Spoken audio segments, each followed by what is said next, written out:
Story 1. The whispering walls of apartment 3B. Moving into apartment 3B felt like stepping into a dream. Not the kind where you float on clouds, but the kind where everything is just a little too perfect, a little too quiet, and you spend the entire time waiting for the alarm to jolt you back to harsh reality. But the reality of 3B was far more chilling than any nightmare.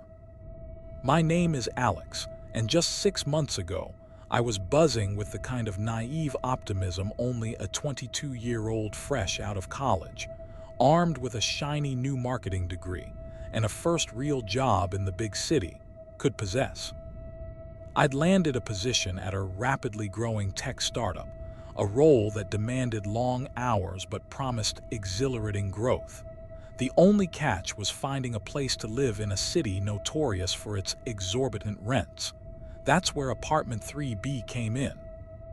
It was in a charming, pre-war building nestled on a quiet, tree-lined street, a rare gem that seemed plucked straight from a classic movie set. The listing photos had captivated me.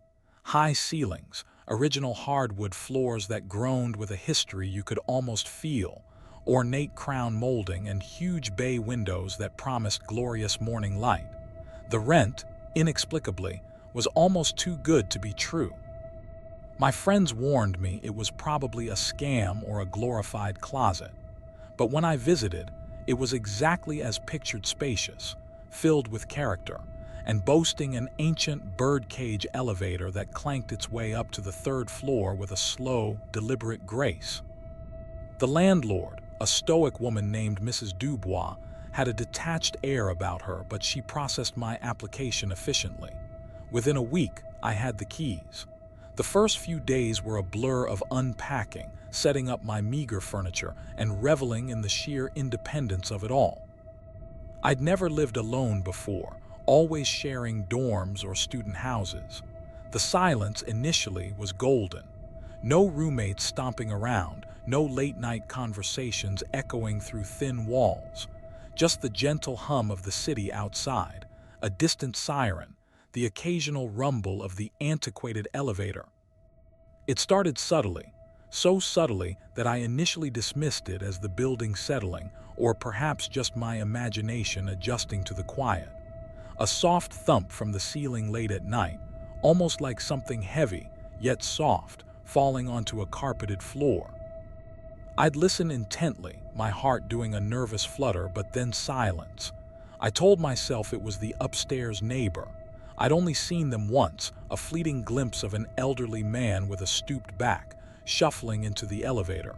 He seemed frail, unlikely to be dropping anything heavy. Then came the scratching. Faint at first, a delicate, rhythmic scrape, like fingernails dragging lightly across plaster. It often emanated from the wall beside my bed, or from the corner of the living room where the old fireplace, long since sealed, stood like a silent sentinel. I'd rationalized it as mice, or perhaps the building's old pipes expanding and contracting. I set out traps, checked for cracks. Nothing. No signs of rodents, no discernible pipe issues. The scratching would stop the moment I shifted, the instant my breath hitched. The first truly unsettling incident involved my keys. I had a habit, ingrained since childhood, of hanging my keys on a specific hook by the door the moment I walked in. One morning, rushing to work, they weren't there. I tore my apartment apart, frantic, knowing I'd placed them on the hook. I checked my pockets, my bag, every surface. Nothing. 30 minutes later, red-faced and frustrated, I found them, not on the hook, not even on the table by the door. They were neatly placed on the small, decorative mantelpiece above the sealed fireplace, a place I never put anything. I stared at them, my mind racing. Had I, in some sleep-deprived haze, put them there? It felt impossible. I shrugged it off, blaming stress. Over the next few weeks, these anomalies escalated. Objects would move. A book I'd been reading would be found face down on the floor, several feet from where I'd left it on the bedside table. My bedside lamp, always angled towards my book, would be subtly shifted, pointing at the wall. The cold spots intensified. I'd walk into the living room and a specific patch of air, usually near the fireplace, would drop several degrees, raising goosebumps on my arms even on a warm evening. It wasn't a draft. The air was still heavy and pregnant with an unseen presence. I started to feel watched. Not in a paranoid, someone's looking through my window way, but in a deeper, more visceral sense. A feeling of an unseen gaze, always just behind me or from the periphery of my vision. I'd spin around, heart pounding, only to find nothing but the empty, echoing space of my apartment. The silence, which had once been golden, now felt oppressive, as if it was holding its breath, waiting. The whispers began, faint at first, like the rustling of dry leaves or static on an old radio. They would drift from the walls, from the hallway, sometimes even from the empty space beside my bed. I'd strained to hear, convinced it was the building's old pipes or the faint murmur of neighbors through thick walls. But there were no new neighbors. The building was predominantly quiet, occupied by a few elderly residents who rarely ventured out, and empty apartments awaiting renovation. The whispers coalesced, sometimes forming a sound that almost resembled a word, just beyond the edge of comprehension. It was like trying to catch smoke. One particularly oppressive night, I was lying in bed, trying to read, the scratching from the wall beside me a maddening, incessant rhythm. It wasn't loud, but it was persistent, a constant reminder that I wasn't alone. I closed my eyes, willing it to stop, when a new sound joined the chorus. A soft, sibilant sigh right next to my ear, and then, clear as day, a voice. It was a woman's voice, raspy, ancient, and filled with a profound sorrow. It breathed one word, just one, right into my ear: lost. My eyes snapped open. I sat bolt upright, heart hammering against my ribs, convinced someone was in the room. The air around me was frigid, making the hair on my arms stand on end. I fumbled for my lamp, clicking it on, bathing the room in harsh light. Empty. Absolutely empty. I scrambled out of bed, grabbing my phone, my hand shaking as I dialed a friend, but I hung up before it could ring. What would I say? My apartment is whispering to me. Sleep became a luxury I could no longer afford. Every night the whispers grew clearer, the scratching more insistent. Sometimes I'd hear shuffling footsteps, faint and rhythmic, like someone pacing slowly in the living room while I lay frozen in bed.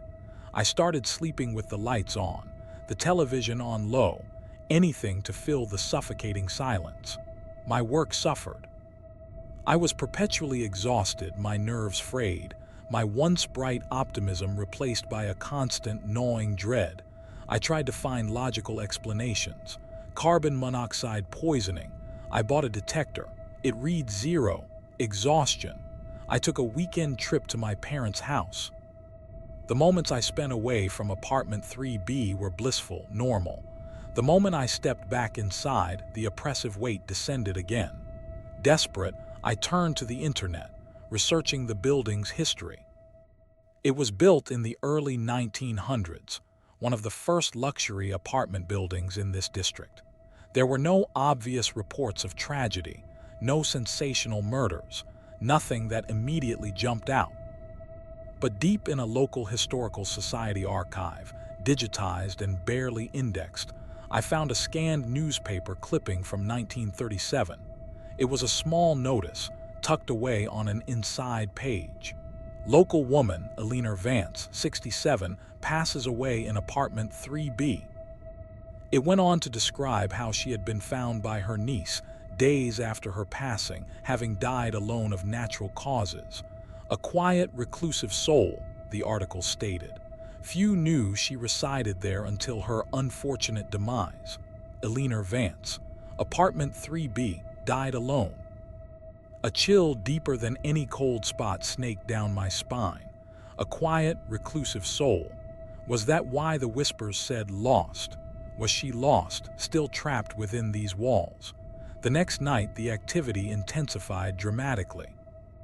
I was sitting in the living room, a blanket pulled tight around me despite the warmth of the day.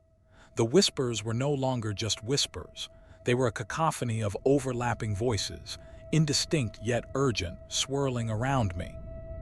The scratching was frantic, as if something was desperately trying to claw its way out of the walls. Then, the framed photo on my mantelpiece, a picture of my family, flew off the shelf, hitting the floor with a muffled thud. I didn't scream. I couldn't. I just sat there, paralyzed, staring at the fallen photo. A wave of profound sadness washed over me, not my own, but emanating from the very air around me, a sorrow so deep it felt like a physical weight. Then, a single clear voice cut through the cacophony, emanating directly from the empty armchair opposite me. It was the same raspy female voice, and it said, with an unbearable ache, "I just wanted to be found." It wasn't aggressive. It wasn't malicious. It was heartbreaking. I felt a strange compulsion, a primal urge to respond. "Eleanor," I whispered, my voice barely audible. The overwhelming feeling of sadness intensified, followed by a faint, almost imperceptible sigh that seemed to deflate the air around me. The whispers subsided, the scratching faded. The cold spots lessened. The apartment, for the first time in weeks, felt still. But it wasn't empty, it was still occupied, just quieter. I didn't pack that night, I didn't flee. A strange empathy had taken root. This wasn't a monster. This was someone or something lonely and forgotten. I spent the rest of the night curled up on the sofa, the light still on, talking softly into the silence. I told Eleanor about my day, about my new job, about my family. I told her she wasn't lost, not anymore. That someone had found her. The next few weeks were a strange cohabitation. The overt frightening activity stopped. No more flung objects, no more frantic scratching. But the whispers returned, softer now, sometimes almost like a mournful hum. The cold spots were still there, but they felt less menacing, more like a gentle, unseen presence. Sometimes I'd find a small item of mine, a misplaced pen, a hair tie neatly placed on a surface I hadn't used, a subtle sign. It was as if Eleanor was still there, a silent companion, a quiet observer. I still live in apartment 3B. The dreamlike quality has returned, but it's a different kind of dream now, a bittersweet one. I still wake up sometimes to the faint whisper of my name or the gentle sigh near my ear. But now, it doesn't terrify me. It's just Eleanor, letting me know she's still here. And I think, perhaps, she's not as lost as she once was. But the truth is, I'll never truly be alone in apartment 3B again. And sometimes, late at night when the building creaks and the whispers hum, a different kind of chill still runs down my spine. The chill of knowing that some endings aren't endings at all and some presences, once acknowledged, never truly leave. Story 2. The perpetual tenant in apartment 7C. The ad was sparse, almost aggressively so. Sunny, spacious one-bedroom, prime location. Inquire for details. No photos. Just that bare-bones description. In New York City, where apartment listings often come with high production value virtual tours and floor plans that make a shoebox look like a mansion, this was either a red flag the size of a billboard or a hidden gem. Being a perpetual optimist and, admittedly, desperate, I chose to believe the latter. My name is Chloe, and at 28 I was an aspiring documentary filmmaker, perpetually broke but rich in ambition. I'd spent the last 5 years bouncing between shared apartments, each one smaller and grimier than the last. I dreamed of a space where I could spread out my equipment, edit without headphones, and maybe, just maybe, not have to politely ask a roommate to move their dirty socks from the communal living room. So, when my friend Liam, a real estate agent with a knack for finding the truly bizarre listings, sent me the link for 7C, I called immediately. The building itself was impressive, an imposing Art Deco structure from the 1930s, complete with gargoyles peering down from above the entrance. It exuded an air of old money and faded grandeur. The lobby was dimly lit, smelling faintly of dust and something floral that had long since lost its vibrancy. The super, a gruff man named Mr. Henderson with eyes that seemed to have seen too much, led me to the 7th floor. Apartment 7C was surprisingly large. High ceilings, pristine parquet floors, and 3 massive windows that flooded the living room with light, just as the ad promised. The kitchen was renovated, the bathroom gleaming. But what struck me most was the absolute silence. Not the quiet of a well-insulated apartment, but a profound, almost heavy silence, as if sound itself was being absorbed by the very walls.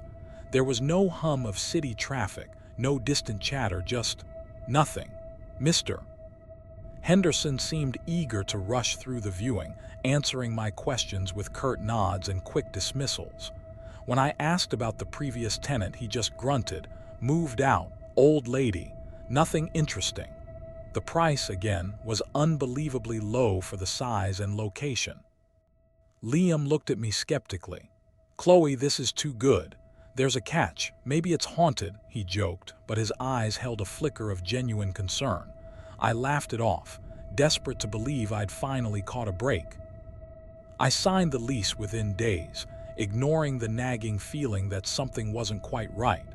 The first week was uneventful. I unpacked, organized my equipment, and reveled in the glorious solitude.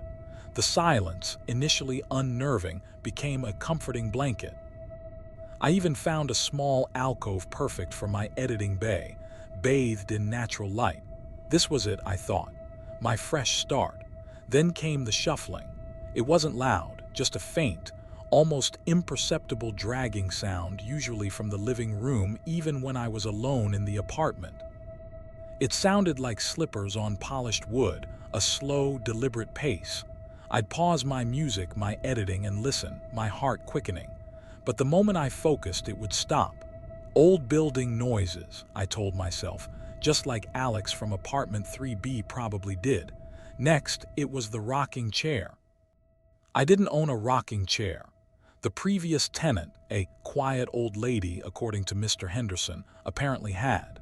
There was a faint indentation on the parquet floor in the living room near the largest window, where a rocking chair must have sat for decades. Sometimes when I was in the kitchen or just outside the living room, I'd hear a distinct, rhythmic creak, creak, creak, unmistakable. I'd peer around the corner and the empty space would stare back, silent. But the indentation was there, a ghost impression of furniture, and the creaking felt undeniably tied to it. The temperature drops were more jarring. I'd be working at my desk, perfectly comfortable, and suddenly a wave of intense cold would wash over me, usually centered in the living room. It wasn't a draft, it was a pocket of air, heavy and dense, that felt like stepping into a walk-in freezer. It would dissipate as quickly as it appeared, leaving me shivering and disoriented. I began researching the building's history, just like Alex. I found more than just a newspaper clipping. This building, it turned out, had a reputation, not for murders or grand tragedies, but for something far more insidious: tenants who never left, or rather, who died in their apartments and were sometimes not found for days, weeks, even months. The article mentioned a particular resident of 7C, an elderly woman named Mrs. Evelyn Thorne, who had lived in the apartment for over 50 years and had been found deceased in her rocking chair, having passed away quietly in her sleep just 6 months before I moved in. 6 months. The same old lady Mr. Henderson had been so dismissive about. My blood ran cold. The rocking chair, the quiet passing. She had died in my living room. The manifestations grew bolder. I was in the kitchen one evening making dinner when I heard a distinct thump from the living room. I cautiously peered out. A framed photograph of me and my sister, which I'd placed on a side table, lay face down on the floor. I picked it up, my hands trembling, and placed it back. Moments later, it fell again. This time, it wasn't just a tumble.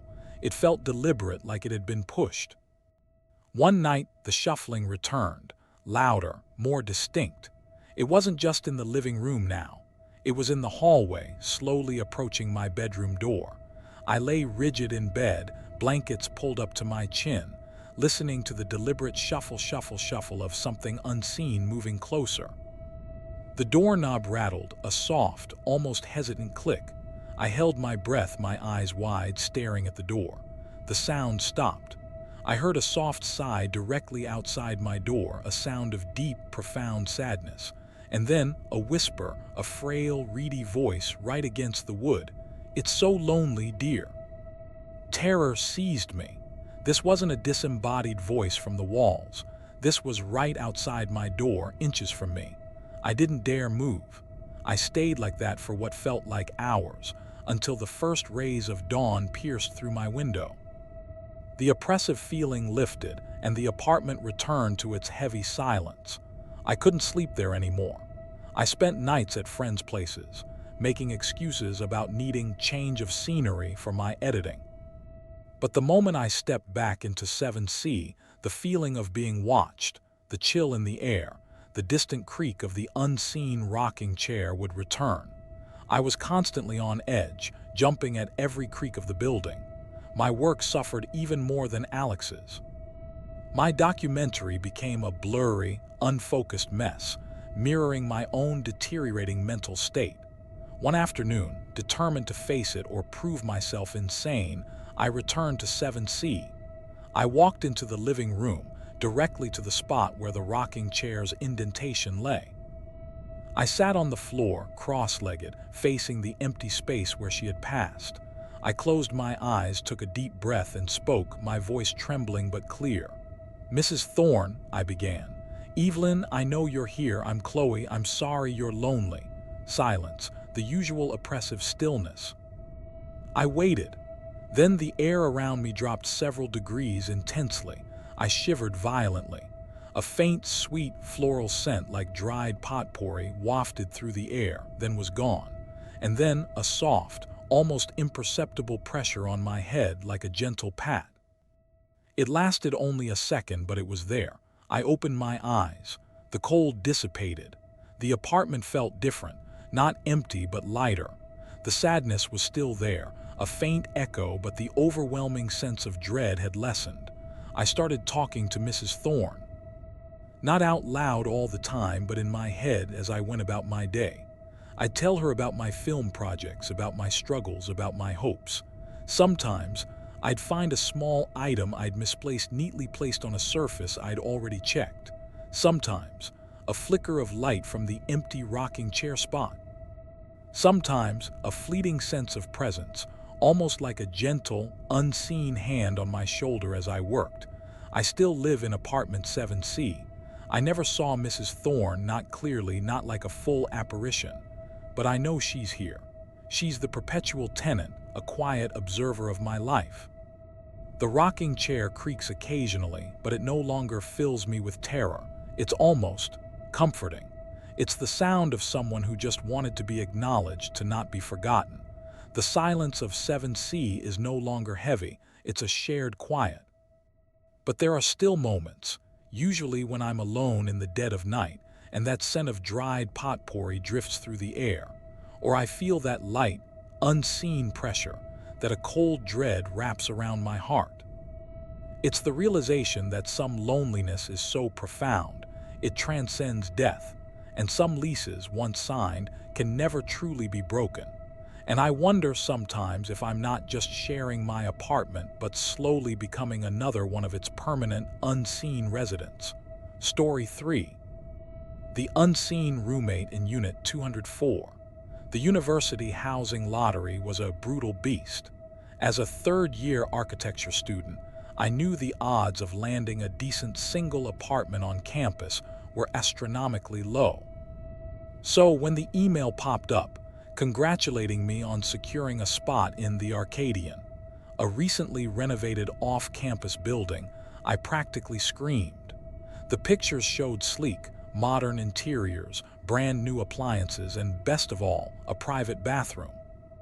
It was a step up from the cramped, communal living I'd endured, and a space where I could finally tackle my demanding projects without interruption.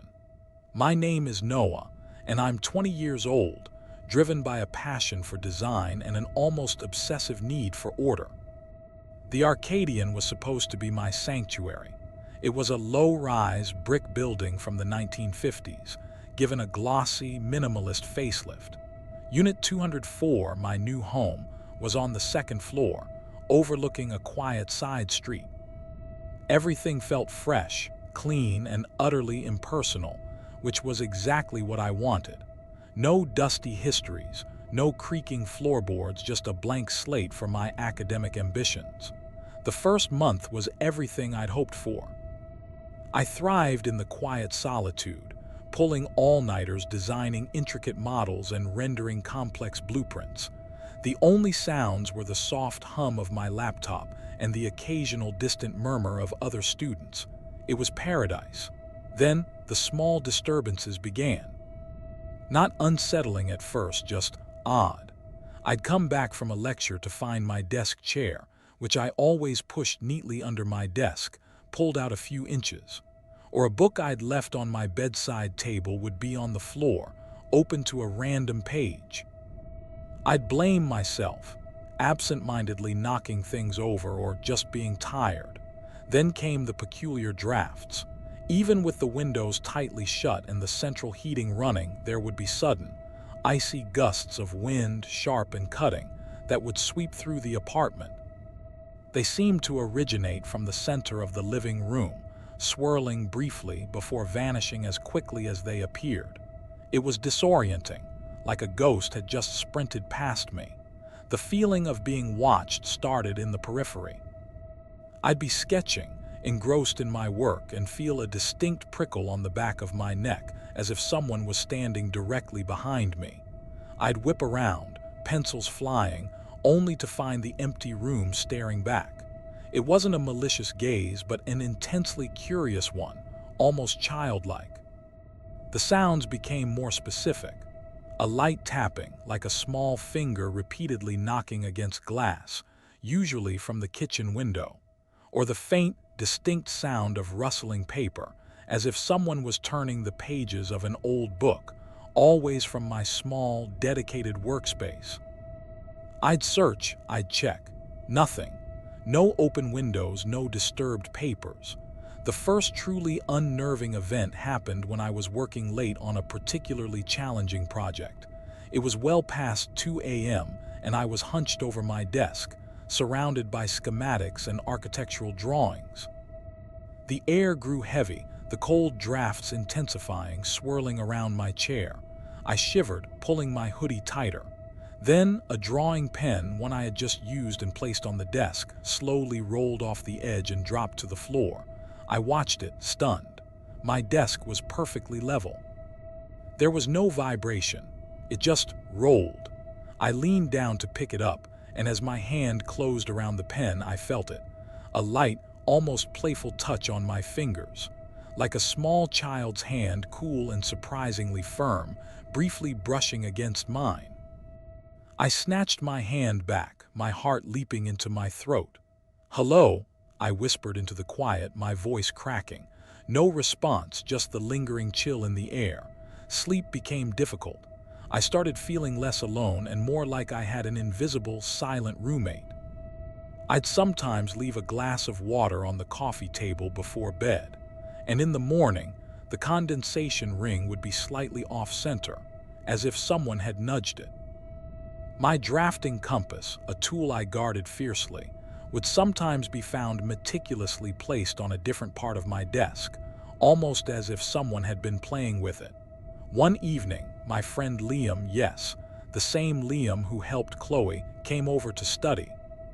He's a civil engineering major, incredibly pragmatic and utterly dismissive of anything supernatural. We were working on a joint project in my living room when it happened. I had a large architectural model of a bridge laid out on the floor between us.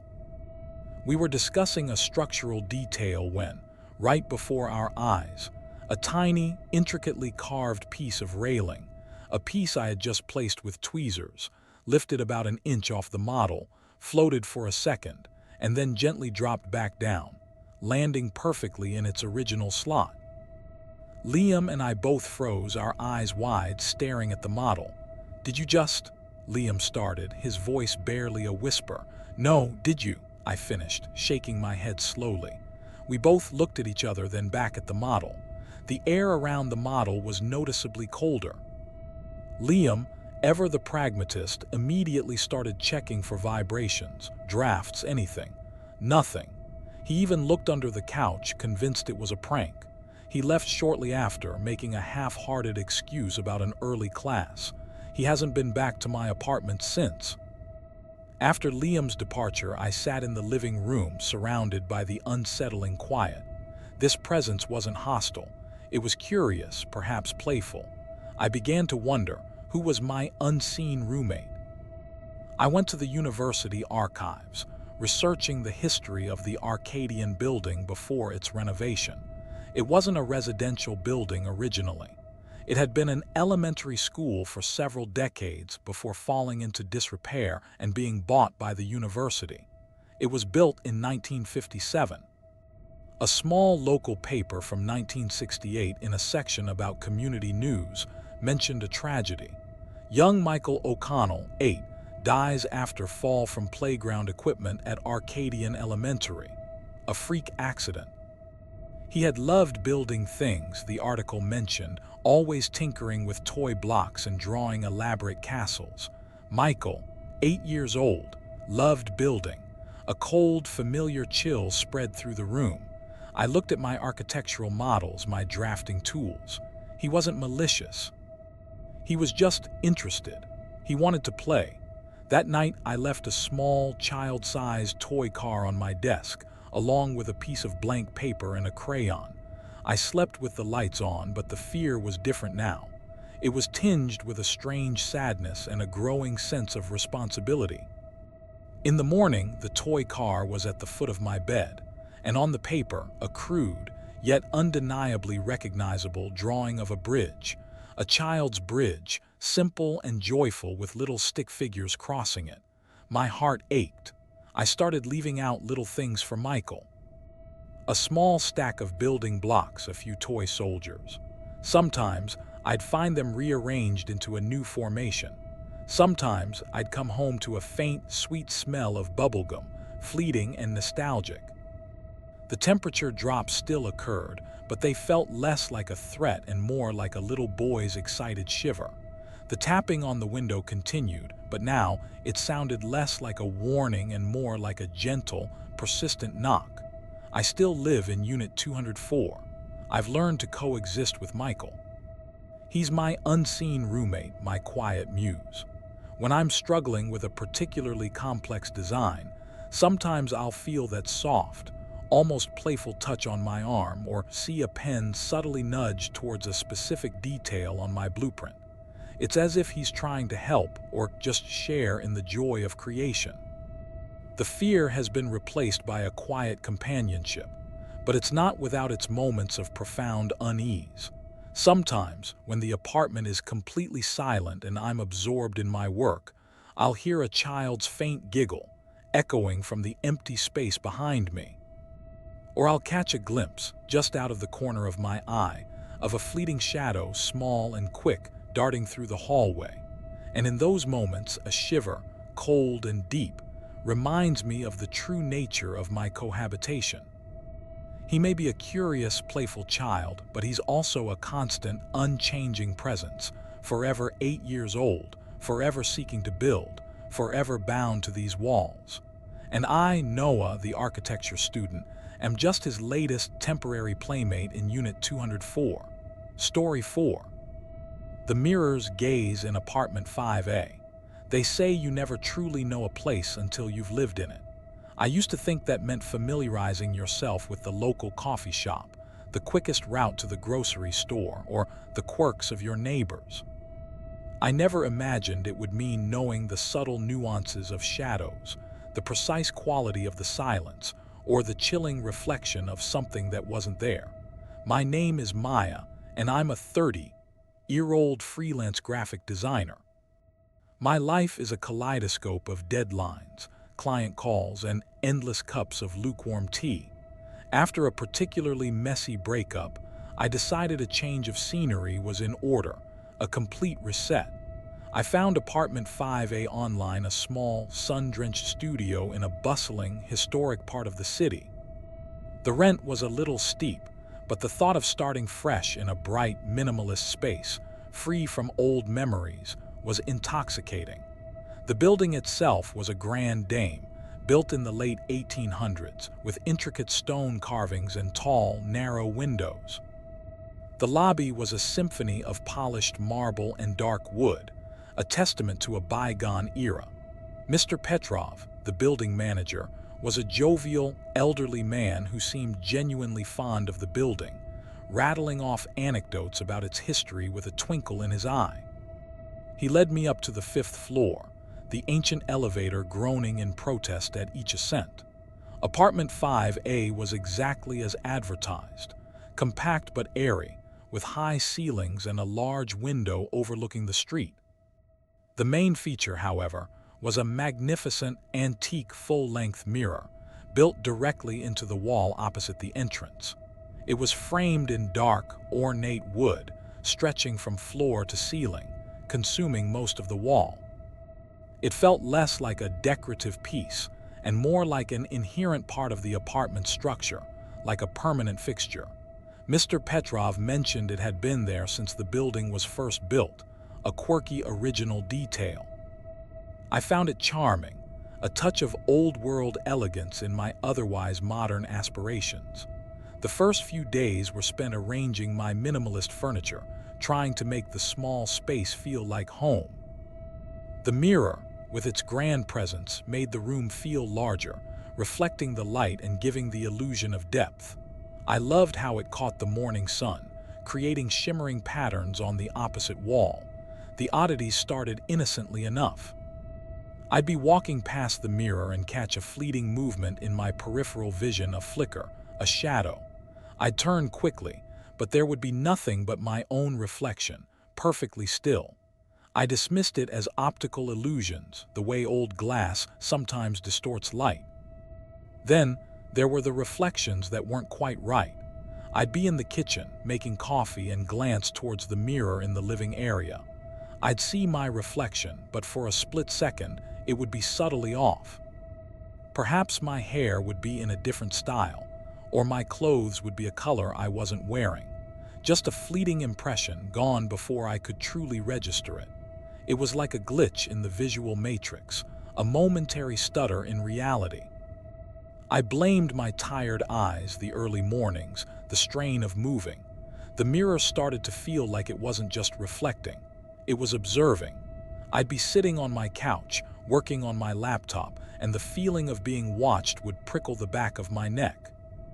I'd glance up, and my reflection in the mirror would seem to hold my gaze with an intensity that wasn't my own, a detached, almost melancholic stare. It was unnerving, making me feel exposed. One evening, I was applying makeup, standing directly in front of the mirror. I was focused on my eyeliner, my face close to the glass. As I paused to reach for my mascara, I saw it. In the reflection behind my own shoulder, a faint, almost transparent figure stood. It was a woman, indistinct, blurry, but clearly there. Her posture was slumped, her head bowed. She was wearing what looked like an old-fashioned, simple dress. My breath hitched. I slowly, painstakingly lowered my hand, my eyes fixed on the reflection. The figure was still there. I didn't dare turn around. I could feel the cold radiating from the space behind me. My reflection in the mirror stared, unblinking, at the apparition. Then, as I watched, the figure slowly, deliberately raised its head. Her reflection in the mirror was gaunt, her eyes dark hollows, her hair long and stringy, framing a face etched with profound despair. Her lips, pale and cracked, slowly parted. In the reflection, not from my own lips, I saw them form a single silent word: trapped. My scream was a strangled gasp, barely a sound. I scrambled backward, tripping over my own feet, falling onto the carpet. I crab-crawled away, my eyes locked on the mirror, waiting for her to move, to come out. But she didn't. Her reflection just stood there still, staring out at me with those vacant, sorrowful eyes. Slowly, agonizingly, her reflection began to fade, becoming more translucent until only my own terrified face stared back. I fled the apartment that night, spending a week at a friend's place trying to rationalize what I had seen. A hallucination, exhaustion, stress, anything but the truth. But the image of her gaunt, sorrowful face and that silent word, trapped, haunted my waking hours. When I finally returned to 5A, it was with a heavy heart and a sense of grim determination. I couldn't afford to break the lease. I had to understand. I began researching the building, specifically apartment 5A.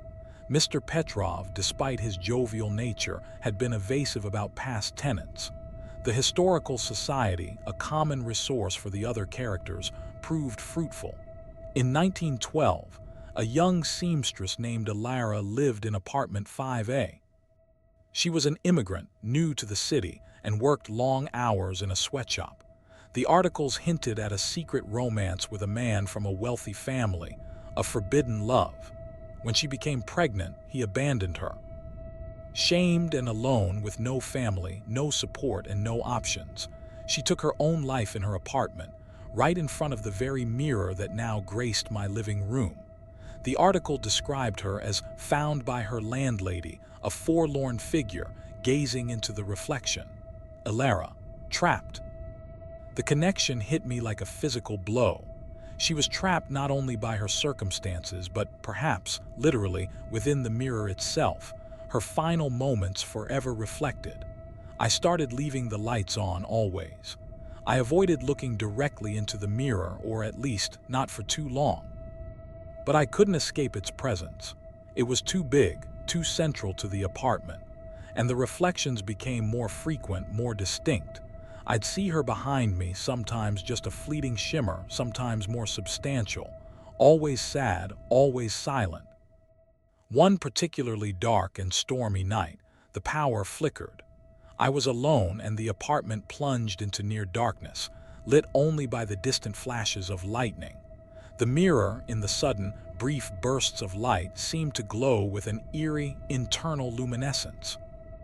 I saw her reflection, clearer than ever, her face pressed against the glass, her hands flattened against it from the inside, as if desperately trying to push her way out. Her eyes, those dark, haunted hollows, were fixed on mine, and then a sound. A faint, almost imperceptible scratching, coming from within the mirror itself, like fingernails dragging on the glass. It was no longer just a reflection. It was a barrier. I ran. I ran out of the apartment, down the 5 flights of stairs and into the torrential rain, not stopping until I was blocks away. I spent that night in a cheap motel, shivering, not from the cold, but from the bone-deep terror of what I had seen.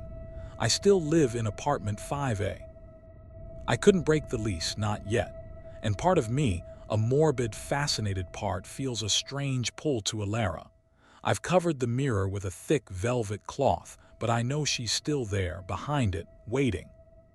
Sometimes, when the apartment is quiet, I can hear the faint, rhythmic scratching from behind the cloth. Sometimes, I feel the cold breath of her despair seeping through the fabric. I occasionally lift a corner of the cloth, just for a moment. And I always see it, my reflection, distorted by the old glass, and behind me, a faint, sorrowful figure, forever trapped. It's a daily reminder that some mirrors don't just show you what is, but what always will be. And I wonder, with a chilling dread that settles deep in my bones, how long it will be before my reflection, too, becomes just another trapped face, gazing out from the eternal glass of apartment 5A.